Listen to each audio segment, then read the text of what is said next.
এখন যদি বলা হয় যে গণভোটের রায় বাস্তবায়নের জন্য সংবিধান সংস্কার পরিষদ গঠন করতে হবে, মানলাম।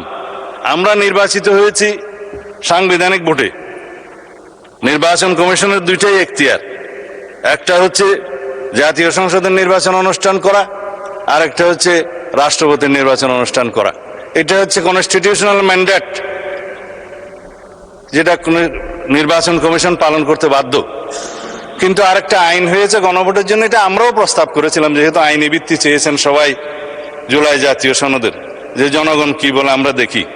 সেখানে জুলাই জাতীয় সনদ যেভাবে স্বাক্ষরিত হয়েছে, রাজনৈতিক সমঝোতার দলিল হিসেবে ঐতিহাসিকভাবে যেটা স্বাক্ষরিত হয়েছে, তার উপর ভিত্তি করে জুলাই জাতীয় সনদের পক্ষে এদেশের জনগণ আছে কি নাই সেই প্রশ্নে গণভোট হতে পারে।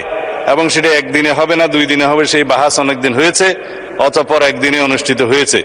এবং সেই ব্যালটে গণভোটে হ্যাঁ এবং না লেখা ছিল, কিন্তু এই আদেশটা মাঝখানে জারি করে আরেকটা প্রশ্ন ওখানে ইন্ট্রোডিউস করে দেয়া হয়েছে, যে এই প্রশ্নে গণভোট দেয়া হলো 4টা প্রশ্ন, যে প্রশ্নের মধ্যে একটা বিশাল প্রশ্ন জুলাই জাতীয় সনদের সমঝোতা হয়নি, এটা একটা জবরদস্তিমূলক আরোপিত আদেশ করে সেই আদেশের একটা প্রশ্ন গণভোটের মধ্যে দেয়া হলো, যেটা আমার পড়তে লাগছে 3.5 ঘন্টা।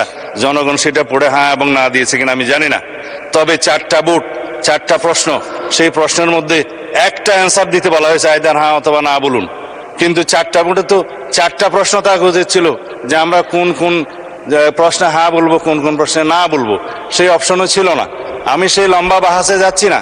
তারপরও গণভোটের রায় যদি বাস্তবায়ন করতে হয়, সেই গণভোট এই আইন অনুসারে, সেই রায় অনুসারে সংবিধানে আগে সংস্কার আসতে হবে, সংবিধানের সংশোধন আসতে হবে।